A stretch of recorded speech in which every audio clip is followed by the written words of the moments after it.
Shucks.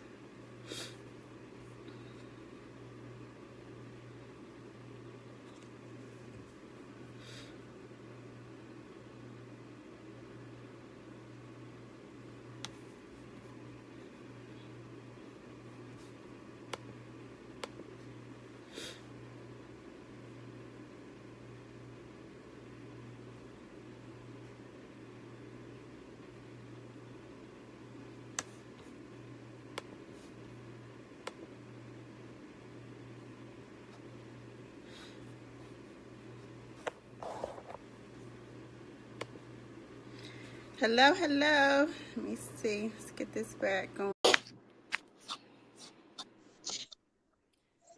We're I love back. technology. My phone, Lord, my phone. I love technology. I'm gonna just keep saying it. I love it. It's the best thing ever. We're in mid conversation. So okay. Oh goodness. So you were saying that you meet all types of people. Your dad was meeting all types of people, so you got to see that. Yeah. Just like I said, on his job, he would see different people, different races. And I Mm-hmm. mean, we would go in people's home, and kids, we always skeptical of everybody because, Yeah. you see they bring forward new food and new different things. He was like, you better eat everything. You hear me? Don't turn away nothing.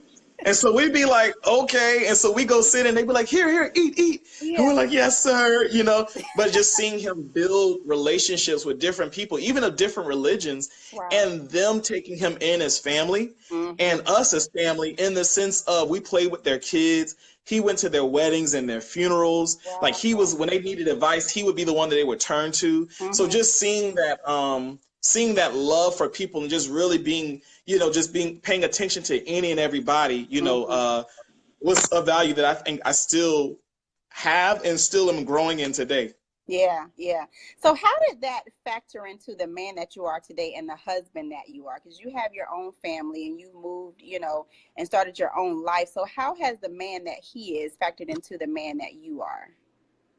Oh man, that's a good question. So my dad is like a coach by just by design. Like he's Mm-hmm. always like, I mean, like he's so gifted in being a coach, he doesn't even have to play the sport and he knows how to make Mm-hmm. you better. Yeah. And so Wow. it's something to where I know that I because of that I've taken that on as a teacher. Mm-hmm. Like I love to teach and I love to help, but more so, I would say more so focusing on the relationship aspect of it, like with me and my wife. Mm-hmm.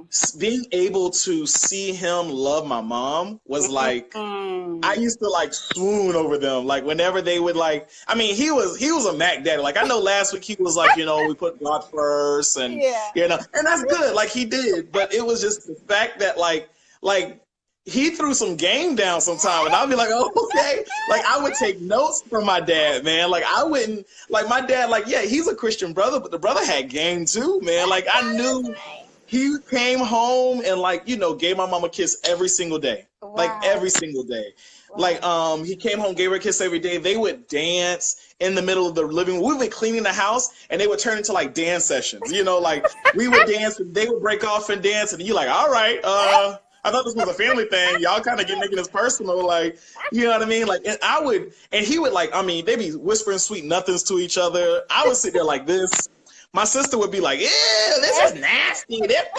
Stop." I was like, "Girl, please."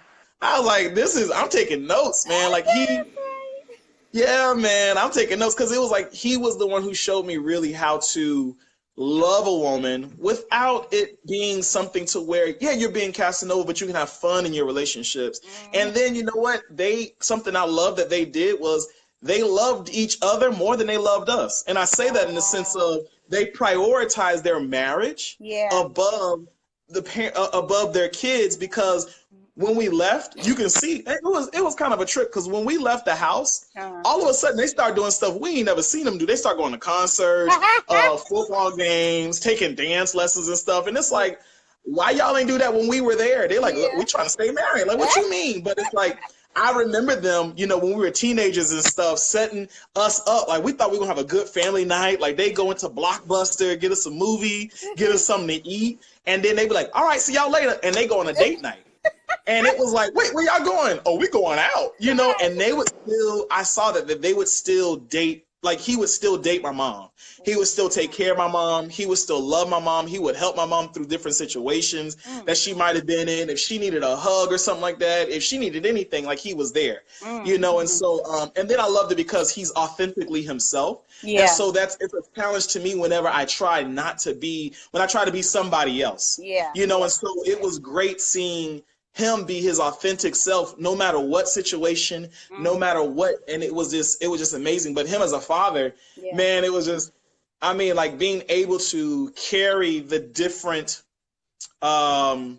faces of manhood, for lack of a better term. Like there's a book called Tender Warrior, and my dad, he hasn't read those books, but he lived that life. And so it's basically like in that book, it talks about the 4 faces of manhood being, number 1, the king, number 2, the friend, number 3, the lover, and then number 4, I believe it's the warrior. Wow. And the thing is, I've seen my dad, I've seen every facet of those faces, and it was like he lived that out, maybe not perfectly, but man, like consistently and faithful. You know, and when he messed up, he was okay with being like, you know what, man, you know what, daddy messed up, laugh it off and keep moving. So yeah, man, he's really helped me to want to, and not only want to, but know how to be there for my kids, play with my kids, correct my kids, but also love them every single day, not just when they do something well. But even after I discipline them, still loving them and being able to instruct them in different things. So he was the man. He was. Man. So let me tell you how this is blessing me, because this is exactly what they talked about last week. So to hear you say this, like you experienced it, not just them. Because, you know, people can talk a good talk and like, oh, you know, it's like this. But you're saying that this is how it really was. So it's like, this is so cool. And you know the cool thing, the funny thing was, my mom was like, she was like, "You're gonna be on this week, aren't you?" And I was like, "Yeah, I would be on there this week." She said, "Did you watch ours?" And I was like, "Yeah, I watched y'all's." You know, the little bit that I saw was real good. So I didn't watch all of it, but it's just the truth. Like, I can only tell you what I experienced. You know, that's all I know to do is just, I'm just a witness of, you know, them. Like, the one thing, like I said, we're Christians. We follow Jesus. And when I turned 7 and gave my life to Christ, at 7 years old, I can see my dad taking his faith with God seriously. Wow. Like I could see a shift, like, and just practical things. Like he would go play flag football. He would clean the house on Sundays, you know. And then when I got saved, like he was like start leading the home, not only financially or emotionally, but also spiritually. And it was something where he started going to church and he started serving in the church. And then it was funny. Now I look back, I was like, they probably heard a sermon, because you know, you like hear sermons and then you try to apply it. Like they would do stuff like all of a sudden they would sit me and Dion down and be like, okay, now we're going to have family prayer time. Me and Dion be like, family prayer? What for? What? Like, why? You know, you can see them trying different things from what they learned, and it was literally them just taking what they learned from the Bible and trying to apply it in the home. You know, so it's like it was fun seeing him grow in his relationship with God, and seeing, you know, sometimes I wake up early in the mornings and I would hear him reading his Bible every day. You know, and it was something to basically have that covering, you know, of a for you that okay, okay. Because it gave me security that we was okay, that we were going to be all right, you know? Yeah. So, yeah. That's amazing. It's so beautiful. And just for you to say that you saw that, you can kind of see the shift that took place, you know, even at that young age. Oh, Lord, the technology, y'all. This is really getting us today, but we're going to get him back on in just a second. I don't know what's going on with the technology, but we're going to get him back on in just a second, because this is a good conversation. So hello, everybody. Hello. Thank y'all for tuning in. We were just in the middle of a conversation, a good conversation with my cousin TJ Luke. So we're going to get him back on in just a second. We've just been having all kind of difficulties tonight, but good conversation about, I interviewed my aunt and uncle last week. If you haven't watched that one, please watch that one from last week. Hush, Maurice, don't talk about my Wi-Fi. I don't even have my Wi-Fi on.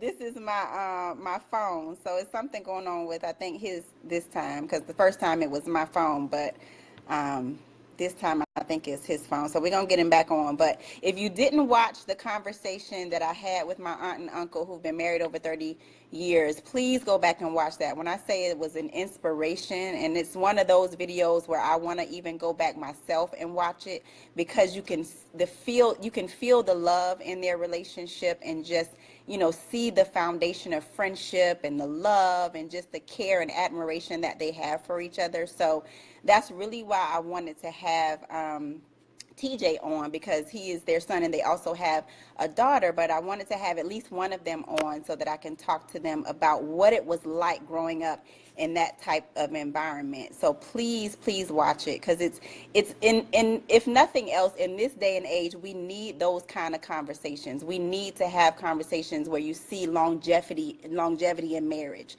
because, you know, it's so easy to say, oh, marriage doesn't work and all that kind of stuff, but there are couples that are doing it and that's making it work. So please go back and watch it. It's on my Facebook page. It's on the Walking in Wholeness LLC, my business page. So when you get some time, just go back and watch it. It'll bless your life, because we need to see that kind of stuff in this day and age. Relationships work. Marriage works. It's a beautiful thing. No matter what you've seen in your relationship experience, no matter what you've seen in your life, no matter what you've experienced, and even if you've been, you know, divorced like myself, don't give up on love. Don't give up on finding that person that is for you, because it's possible.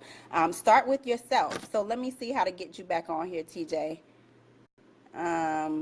Bring TJ on camera. Okay. This technology is trying to get us, but that means this is gonna bless somebody. So we're gonna keep at it. Okay. We back at it again. I was just, you know, filling it in until you got back. So okay. All right. Man, it's always something. That's how you know it's gonna be good. So anywho, I don't even remember what we were talking about. You were in the middle of something real good too.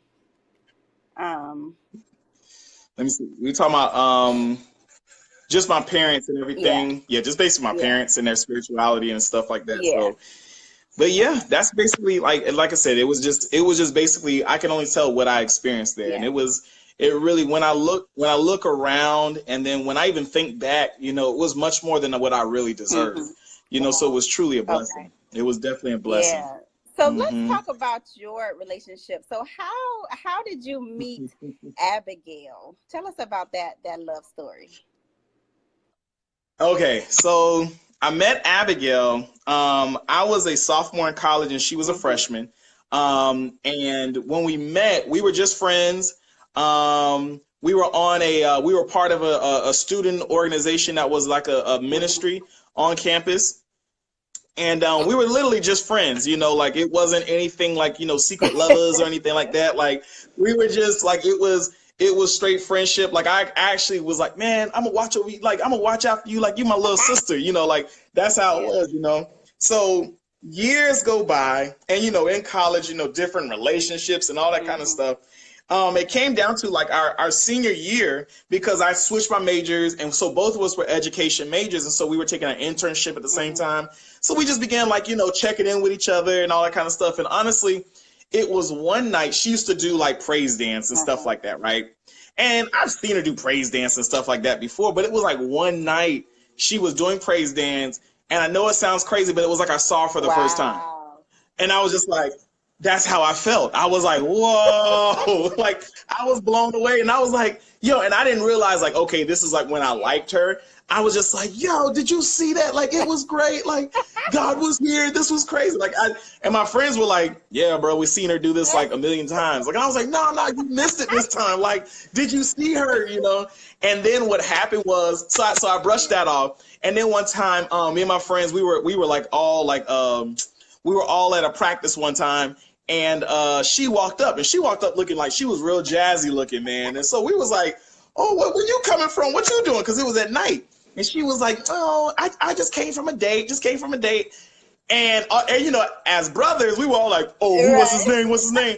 I was putting on the front, because in my heart, I was like, you're on a date.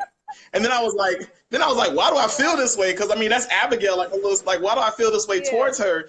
And so that started me just kind of being like, what? Why did that bother me? Why did that bother me? And I think I just realized that I really was interested in who she was. I mean, the woman that she is, like, Abigail was one of those girls, like, you could tell that she's pretty. You could tell that she's got the most beautiful eyes and all this other. She'd be like, thank you. Like, she didn't need it. Like, she was so focused on, like, what she was doing. She was focused in her relationship with God.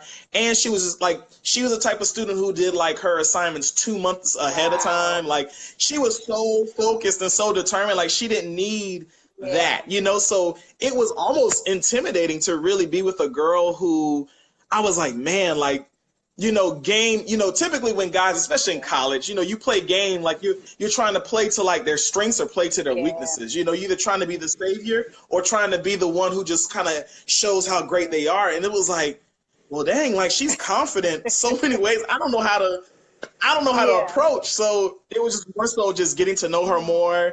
And then one night, you know, man, it was like the most nervous night of my life. Like, my hands don't sweat. My hands were sweating. And I just wanted to ask her so we could just start talking. Like, it wasn't even girlfriend, boyfriend. Like, I just like, yo, I wanted to tell her that I was interested in her. But, man, I couldn't find the words. I had, like, the dumbest small talk. And I was like, yeah, man, you know, you see the stars. It's beautiful, ain't it? And she was like, yeah, they are. They are. And I was like, oh, this is going nowhere. So then I just finally shot straight with it and was just like, you know, like, I just find you like a very interesting person and I want to get to know you, you know, more than just friends. I wanted to make that clear. You know, I didn't want to be in the friend zone. You know, guys, be intentional. The reason you get stuck in the friend zone is because you're not intentional. You become a really good friend and that's how they treat you. That's what you said you wanted. You said it right. Yeah. It's like, that's when you get, oh, you're just like my brother. Dang it. It's because you acted like a brother. That's hilarious. So I had to be clear. Like, I was like, nah, I want to be more than friends, but, you know, I want to take it at the pace. And so Abigail being who she was like, so what's your intentions? I was like, okay. Well, I was like, you know, hey, if this leads, like, I was like, I'm done kind of like dating just for my own experience. You know, I said, I've done that. I don't like the results of my actions towards others, and the things that I felt as well. But it's like, I'm very serious about this. And honestly, I tell you what, like Abigail, she was one of those ladies who were like, her relationship with God, like I was like, nah, that's like God's like favorite child, like because of how serious she was about her faith in Jesus. Like I was just like, man, like I didn't want to mess with her because I didn't want to mess that up. And if I messed that up, I was like, I don't know what God gonna do to me. I don't want to be responsible for that. I don't want to mess up. So it was cool. She accepted, and so we started getting to know each other a little bit more, and then we, you know, became boyfriend and girlfriend, and got engaged and all, and then got married. And man, like I said, it's been. I can tell. I was talking to somebody today about it. Actually, it was weird, but it was just saying that, man, we've been through a lot just in our marriage, and I hear it's like you hear old people say it a lot, but it was like, man, I actually do love her more today than I did on my wedding day. You know, it's like I literally had to learn to love her for her, you know, and not just for what she can do for me, but really appreciate the person. And that took time. It took work. It took arguments, but it was like doing that stuff together and building a life together is like, she's like my best friend. So it was cool. Now, first 2 years of marriage, I couldn't say that. Like she was like, let's be best friends. And I was like, why? I have my best friend. His name is Paul Brown. Like, that's my boy, you know, like, don't you have friends? Like, we're husband and wife, you know, but she was looking for that companionship. And now it's like, I understand. And I'm like, okay, yeah, that she's my ride or die, man. That's my ride or die. How long have you been married? Yeah, man. 6 years. That time goes by fast. Yes, it does. 60 years. Y'all almost like in veteran status. Like, that's real dope. That is, man. It is. And I say, like, the commute, like, I always tell people, like, the community you have around you is what's going to help sustain your marriage. Like, they're like life rafts around your marriage, you know, and around your life and period. Like, it's not even just about marriage. It's like, yes, have a relationship with God. You know, that's going to be what sustains you, gives you your identity, gives you your purpose in life. I said, but the thing that's gonna, I heard a pastor say one time, he says, Jesus saved me, but community made me. And it's literally the people that you put around you are the ones who's gonna be able to lift you up and honestly even correct you when you're wrong. Like, you gotta be okay. You gotta have people around you who are not afraid of you, who are able to say, you know, TJ, you tripping, get back to your wife, she's right, you know, or vice versa, you know, and it's just like, and humbly submit to them so that you can become a better person, you know. But if it wasn't for that community, we might not be here, or we might not be in this place that we are, you know, right now. So what advice, because what I love about your story is similar to what your parents shared about their story, like starting out in like groups, you know, where you were just friends and it wasn't really about trying to, you know, go after somebody or whatever. It was just kind of like group dating and just everybody hanging out, having a good time. And then all of a sudden you see this kind of one-off and y'all are just kind of coupled up and together. So what advice would you give to singles who are, you know, dating? What kind of words of encouragement would you give to singles in dating, how to approach it? Yeah, I would say hold on to your standards. Don't ever lower your standards. Even though it seems like, you know, like when all the good, whatever, you know, the good guys or the good girls are being snatched up, it's like, you know, the worst thing I was listening to a sermon by Tony Evans. He said the worst thing a single person can do is to marry the wrong person. I was like, that's true, because now you stuck with them and you got to work with that. You don't want to do that, you know. But I would say too, we just went through shameless plug. I go and I'm the pastor of the children's ministry at Orlando World Outreach Center, and we literally just did a series for our singles called Love, Sex, and Dating.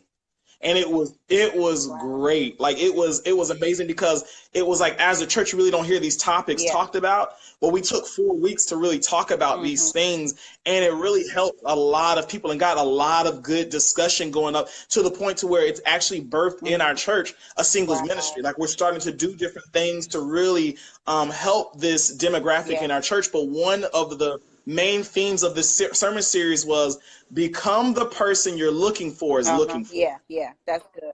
So it's like, you know, working on yourself, getting yourself together, you know, continuously building, you know, you as a person up. Like, yes, you keep looking, you know what I mean? You don't go blind and it's like, oh, there's no one out there for me. No, you keep looking, because you're going to see, you know, this person or that person that you're interested in, but continue growing in your own self and developing your own self and growing in your relationship with God, you know, growing in your industry, in your career, climbing the corporate ladder, you know, getting your finances ordered, you know, dealing with relationship issues that you may have from past times. Like, you know, you may have had, you know, father wounds or mother wounds or breakup wounds, you know, different things that in your heart that you may need to actually, you know, deal with, because you take all those things into a relationship when you step into a relationship. So, you know, I would leave you guys with that. I would answer your question with that, where it's like, you know, become the person you're looking for is looking for. Like, when I heard that, I was like, man, I wish somebody would have told me,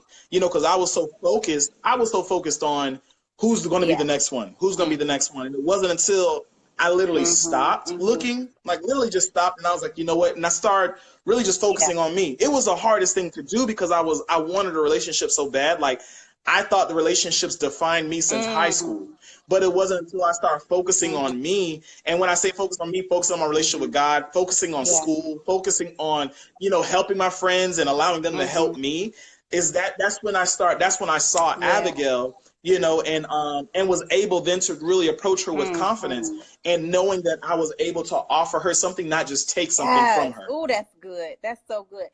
And what that brings to mind is the space that it sounds like she was in, because you said she was focused. She didn't need your validation. She didn't need, I mean, I'm sure it was nice. Oh, thank you. You know, but it wasn't something that she was thirsty for. You know what I mean? Like, not at all. Like, she was not thirsty at all.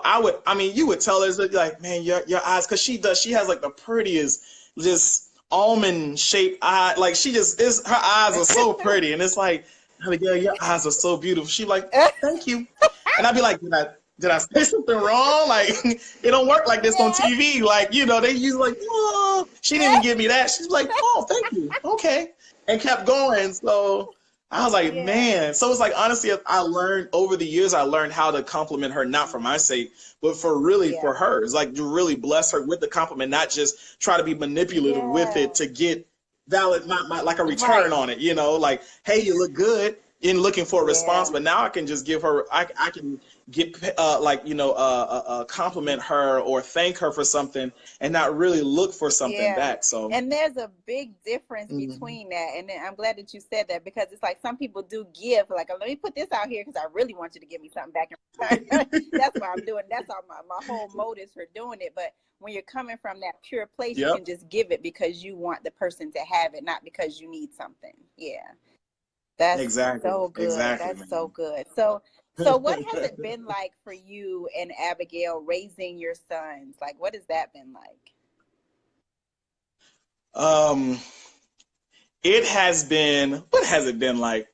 It has been like a whirlwind of everything, like anything and everything you can think of. Like, like, yes, what you see on Instagram and Facebook, like, it's like, oh, you have these Yeah. uphill moments, and then you have these moments like, where they're up 1:30 at night kicking and Mhm. screaming, and they don't speak Yeah. good English, so you're like, what's wrong with you? And you're like, oh my gosh, who let us have three Right. kids? And how old are they? They are 5, 2. He's actually almost 3, but they're 5, Mm, 2, and 1. Woo! So it's like, who let us do Right. this? That's right. And then sometimes you're like, yeah, thank you, Right. Lord. So, but it really, I would say honestly, it's been a blessing because it's really Okay. matured us. Our communication has increased. Our the way we do our finances, the way we handle our resources, the time we spend Mhm. together. Like, I really believe it was a help to us. The Bible talks about how children are a blessing from the Yeah. Lord. So it was like they blessed our lives just as much as we're blessing Hmm. them. But it's like they forced us to, like, we know we need Yeah. date night. We know we need to Yeah. talk. We know, like, Abigail's always like, hey, we need to pray. We know we need to do these things together because they're depending on us, and it's like we need that in order to be good parents Yeah. for them. So but it's, I mean, each one of them, watching them each kind of grow up into their own little personalities has just been the funnest part of all of Yeah. it, because you see almost like a glimpse of who they're Yeah. gonna be. So you tailor your parenting towards Hmm. that, and it's just, and then seeing them, deal with each other, and then being able to be the one who's, like, it's a serious thing when you realize, like, you're gonna be the voice in their head when they're 25. Wow. You know what I Yeah. mean? So you kind of watch what you say, or how you say it, or you be like, okay, I'm going to consistently say Hmm. this. Like, one of my big things, even with them being young, is, hey, your friends are your Hmm. friends, but your brother is Right. family. That, and family is what's going to always Hmm. be. So you love your brother, you watch out for your brother. Like, I'm always Hmm. harping on that, and then seeing them actually begin taking that. Like, I see my oldest Malachi, who's like Mr. Responsibility, Mr. Justice. Like, he only sees white and black. Like, there's no like, hey, everybody, participation Yeah. trophies in his mind. He's like, no, there's winners and losers, and which one are Yeah. you? Like, that's him. So it's like him seeing him taking my words as, being that brother. Like, I see, like, when his little brothers fall in the playground, or even when his little brothers are fighting each other, he'll jump in to try to help them. He'll jump in to cover them, and to make sure that they're okay, and vice versa. They'll do the same thing when he's crying. They go over and they check up on him. Even the 1-year-old is starting to do it. Like, he can't say anything. He just barks, really. And he goes over to him, and he sees his older brother crying. He's like, ah, ah, ah, That like, means something, like, man right? up, you all right? Come on. I got you. We in this Right. together. Like, that's what I imagine him saying. So yeah, man, it's been a trip. We laugh at each other, and it's funny because we'll find ourselves just kind of looking, and we'll be like, "Hey, bro, you got 3 kids." Like, so it's still kind of shocking Yeah. to us, but man, it's been a blessing to us, man. It really Man, that's has. amazing. So, okay, so one of the things that I've heard said, I don't have children, but one of the things that I've heard said is the same challenges that you may have given your parents, you start to see those challenges, from your kids. Would you say that that's true? Yes, yes. And at every Really? level, like, it's, yeah, each one of them have a little bit of me, and each one of them have a little bit Okay. of her. And you can look at it, and we'll look at them and be like, yeah, Right? that's you. Like, that was you, Abigail. And she'd be like, see, that's you right there. That's him acting just like his daddy. And so it's like, let me see, like, okay, case in point, like I would when my dad got home, I wanted to talk to him. But he would have to like de-stress and everything. And sometimes he'd go, de-stress, he'd go to the bathroom, do his thing or what have you, come out, boom. But sometimes I couldn't wait. And I'd be like knocking on the door and I'd be like, Daddy, I gotta tell you this and this. He'd be like, I'm using the rest, like leave me alone, like give me some time. And I'd be like, and I just like barge in and start talking. He's like, hello, like what are you doing? And I found myself doing the same thing. I'll be sitting there, just trying to like distress, declutter, use the restroom, but all of a sudden they just barge in and you're like, hey man, like no privacy, no nothing. I was like, I did this to my daddy. This is not cool. This is not. And I found myself being like, I'm sorry, Daddy. I didn't know what I was doing. I didn't I didn't understand. And then it's just stuff like, the questions like, oh man, like I used to ask my mom and dad so many questions off the wall, and my firstborn, like that's all he does is, well, why does this and this happen? And what is this? And how did this work? And what is that over there? And it's just like, oh my gosh. Like you want to be that parent, like I'm going to answer everything my kid says. It's going to be great. And then when they do it, you're like, oh my gosh, this is overload, That's hilarious. So yeah, so you really do. And the thing is too, is pretty well, you see your flaws. And the thing is what you're able to do, I think the great thing is that you're able to curtail those things at a younger age than what you had to do. And so I think that's the key in parenting, not being truthful about your kids' flaws. That's the only way we can really parent them, not make everybody else accommodate to their flaws, because that's what happens a lot today. But it's more so, no, man, my kid is selfish. How can we help him think about others? My kid is greedy. How can I make my kid thankful? My kid doesn't tell the truth, or he doesn't care, or he's not motivated. How can I help my kid do his best in different things? So you start becoming more proactive about things instead of allowing people to, accommodate to the things that, to their flaws. Yeah. So. And what about those things that you can see in them? One of the things that I've talked about with other parents, and even, mostly with parents, about them being able to see things in their children, like really young, and cultivating like their gifts and their talents. Like, are you starting to see those things in your boys? Man. Yeah, man. If you pay attention to your kids, you'll see them. A lot of times we're just so busy because they have their own schedules too nowadays. Like they have soccer practice and piano practice and, this tutor and that tutor. But if you watch your kids, man, you can see it. Like my firstborn, like I said, he's justice. Like he's all like, I mean, if he doesn't do something like with law enforcement or the army or military or something, it's basically him, people what's right and what's wrong and caring for people. Like I would be very shocked. I'll be very shocked. Like he is so black and white, but he's also had this heart to care, so I could see that in him. He's going to tell you the truth no matter what and no matter who you are. So I always tell people, be careful what you ask him, because he's going to be straight up with you.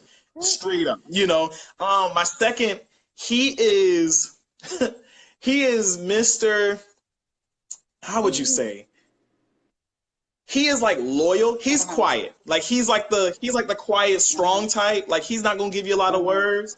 He's not going to. He's a man of a few words, but he's one of those where he cares. And me and Abigail were talking about it actually today. It was weird.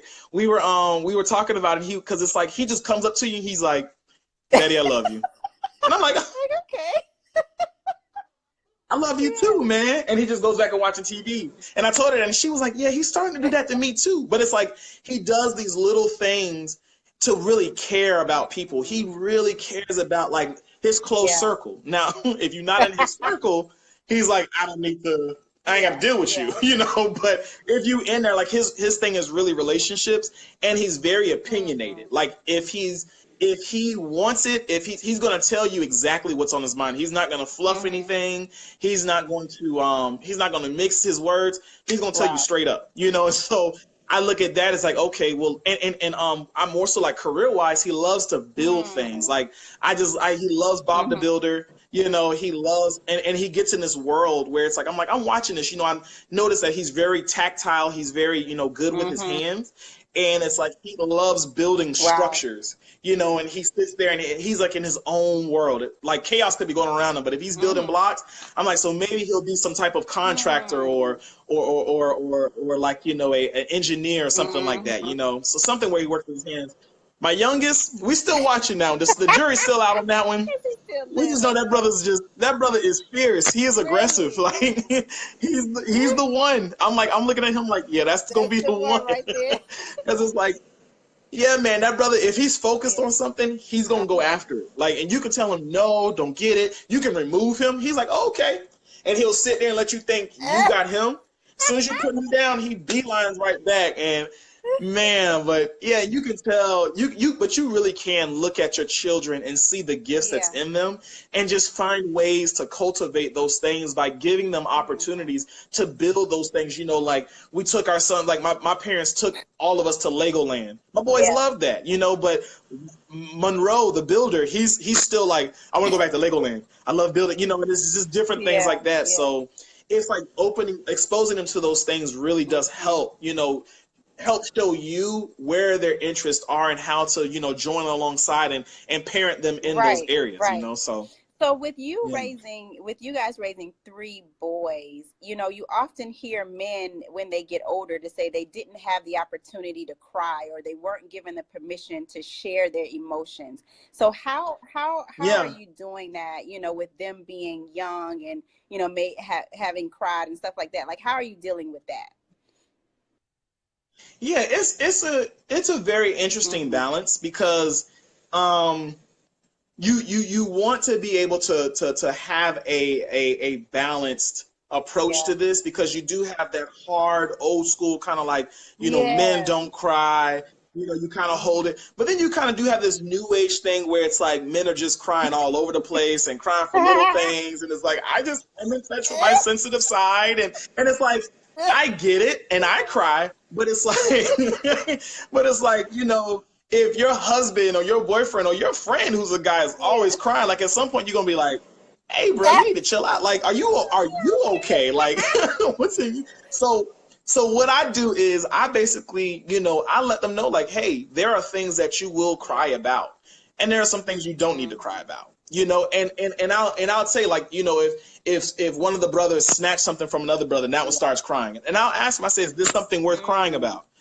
Like you don't need to cry Yeah. about this, you know, because then it's like you're instead of really trying to show emotion, you're more so trying to get a Yeah. reaction. You're trying to get people to come to you to fix your Yeah. situation instead of really revealing what's on the inside. Now, if they fall and hurt Mm-hmm. themselves, there is like, okay, yes, you bust your Mm-hmm. head, you know, on Mm-hmm. the wall. Yes, you're like, we got you. I'm coming into comfort, but even in their crying, I'm still parenting because the thing is that as a man raising boys, I have to be certain about what manhood Yeah. is Yeah. because society is always trying to change, for better or Right. for worse, what the definition of manhood is because of toxic Yeah. masculinity, you know. And so it'll go from being very feminine to being very Mm-hmm. masculine, and it does this Yeah. seesaw thing. And it's just like I want to be able to teach my sons what I've learned about manhood, you know, from my dad and from other older men who are around Mm-hmm. me who have taught me, you know, just different pillars of manhood that stand the Yeah. test of time, Yeah. you know. So and in those is a time, there are times to cry. There are times to really let your emotions and let your heart be seen. But then also there are times where it's like, hey man, you got to ride with this pain because there's people depending on Wow. you. So it's a balance. It's a Yeah. dance. It's situational. I don't think it's a fixed Mm-hmm. thing, but you have to teach them how to measure that time where it's like, man, okay, this is something Yeah. worth shedding Yeah. tears over, you know, because even the Bible says, you know, mourn with those who Yeah. mourn, celebrate with those who Mm-hmm. celebrate. So it's like teaching them that Mm-hmm. balance, basically. And Yeah. I appreciate that because then they have the ability to be in touch with their emotions. You know, like you said, it doesn't have to be Yeah. just overflowing with tears all the time, but at least I can be in Yeah. touch with them, and then it allows you to be vulnerable, you know, when they're older, you know, and Yeah. then, you know, when Yeah. they meet a woman, it's like it's not so much work trying to, well, what are you feeling? And then, you know, this hard, you know, brick wall that I'm you trying to know, help you over there. Put your wives right, you know, on. help them, please. You know, because that's the stuff that we as women deal with on the back end. And not to say that men don't deal with this from us as well, but just, some of the things that I've talked about with some of my friends, that we have to deal with that hard exterior because that expression wasn't allowed, when they were younger. Yeah. And that's something I try to tell them, even in their tears. I try to say, okay, hey, use your words. Use your words. Like, what's going on? What's happening? Are you sad? Like, and they're young, so they don't have a full vocabulary. So I try to help them. Like, are you sad? Are you upset? Are you embarrassed? Like, what's happening on the inside of you? And that allows them to really, you'll see them really calm down and then be able to verbalize what's going on. And I think that's the biggest thing, whether you cry or not, is are you able to really verbalize what's going on so you can get the help, the right help that's needed, Yeah, so, absolutely. Absolutely. Now let's talk about that for the last couple of minutes that we have left, as far as your relationship with your wife and vulnerability. How has that been? I guess seeing it with your father and him, like you said, he seems to be like a very vulnerable, transparent person. How has that translated with you in your marriage? It was something I had to learn, even though, like, I thought like myself, like, I was like, look, I'll cry. I'm in touch with my sensitive side. Like, I'm good. But it's something when, it's like, how are you vulnerable with the person? Like, okay, like when you're married, it's like, I tell newly couples, like, I'll be like, hey, this person that you love so much is going to be the one person who makes you the maddest. They're going to get you so angry because they know which button to press. And then before you know it, it's like, how do I get, how do I open myself to that, but it's like, what, I had to learn it. And it really was a decision that I had to make, where it's like, what, God, you've given me this person to bear my heart to. So it's like, right or wrong, I'm going to tell them, because one, it lets them know me more fully.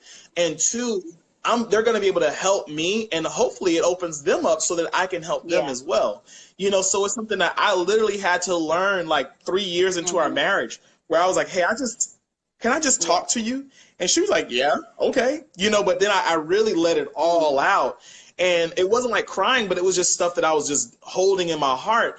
And then just that moment of us just talking, her not trying to fix me, me not trying to fix her, actually opened up opportunities for us to say, okay, hey, so what do you think about this? And now I had more of a listening ear for her instruction or her wisdom, and vice versa. And so that helped so much. But I would say, man, and one thing it did too, it drew us closer, because I was opening up a layer of my heart to her. Like, it was another layer of intimacy that we gained. So it's cool, because even now, we're doing things with our life now, with raising the kids. We can actually say, like, man, I really don't enjoy this and this and this, or man, this really gets at me. Like, I don't like when so-and-so talks to me like this, and I have that confidence, and I don't have to keep it up here. Like, I have somebody to talk to, and they talk back to me and help me, so, and like I said, vice versa. So it's been a journey, but it's one worth taking. So what it sounds like is you guys have created a safe space for each other, to share and to be what each other needs in those times, and not feel judged, or, like you said, not the fixing is the one that's the key. Like, I'm not trying to shape and mold you into somebody that's totally different. I'm giving you, space to be who you are. And I think that's so key too. So man, so with these last few minutes that we have left, what last words would you give to young couples? Young couples, I would say, number one, honor God. Honestly, like, if you're Christian or not, like, learn what honoring God is and what it means. And because of the fact that he's the one who created you, he's the one who knows you, and he knows that other person, and he knows how best to serve and love them. So that's like, you need that. Like, if you dating or married on your own, like, that's hard. Like, that is tough. You know what I mean? Like, that's not easy, because you're dealing with somebody, and they're getting to know all of you, and you're worried if they're gonna, like, accept you. So it's easy to reject. It's easy to push away. But when you're when you're living to honor God, one, you know that you're accepted always. you're forgiven, and you have somebody on your side who's going to work, no matter what's revealed, they're going like, God is going to work on you and work in you and be able to work through you. So honor God and have fun, like really enjoy each other. Like don't just do things to try to get a response out of each other. You know, like I bought her flowers so I can get this, or, you know, I did this so he can give me this. It's like, really live to try to bless that other person, you know, really live to try to, you know, really enjoy who they are. Like really just enjoy who they are as a person. Like I can't say it any other way. Like get to love like I love watching Abigail laugh, because she's a very serious, like very focused young lady, and I mean just beautiful woman. And but it's like when I make her laugh, like belly laugh, tears coming down, like I just sit there and just like swoon. I'm like, dog, like I won. You know, I love that. I love seeing her melt. Like I love seeing her do those things, and it's just like, I mean, because it's like I've blessed her in some way, even as simple as like washing dishes. Like she'll be like, "Thank you for that." I was just so, I didn't think anything of it. Like, and I told her, I said, the only reason I wash dishes because of you, because me, I don't like to do, like I do paper plates all day. Like, but it's like really being a blessing to her, and vice versa. There are things she'll just be a blessing to me, and it's like, man, like I really appreciate that. So, you know, honor God, have fun, enjoy each other, and then live for a bigger cause than yourself. Like your relationship isn't just to benefit each other, it's there to change the world. Like figure out some way to bless other people's lives because of the fact that you were brought together. You know, if God Almighty brought you guys together, then it's like maybe he has a plan for us to do something together. You know, so figure what that purpose is, man, and then go after it. You know, and that's not something you figure out overnight. It's not something you figure out in a year. Learn each other, take that time. But man, like I look at older couples, and I just relish the time that when me and Abigail will be doing something like hand in hand, heart in heart, and like changing the world together, because we will. Like I just know we will. So it's just doing the hard work now, so that later people can benefit from our lives. So absolutely, yes, TJ. I love it, man. I appreciate you. I love this kind of dialogue and this kind of wisdom, man. I'm telling you. So I just appreciate you for being and agreeing to do this and sharing a little bit about you and your wife and your children with us. So give us some information about your church and just anything else that you want to share. Any plugs here that you want to share? Yeah, man. If you're in Orlando or visiting Orlando, our church is Orlando World Outreach Center. Our pastor is Pastor Tim Johnson.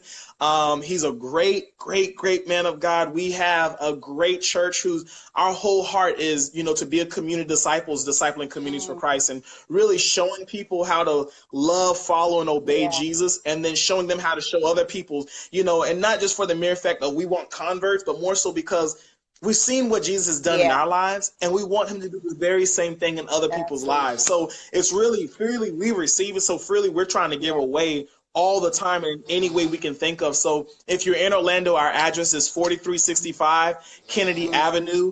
You can hit me up and I'll give you more information. But really, man, I just that would be my greatest, you know, plug of all, really, is the church, because I wouldn't be who I am. Like my parents raised me and everything, but when I went off into life, like my church home, when I got plugged in and connected to this church, like my life changed forever.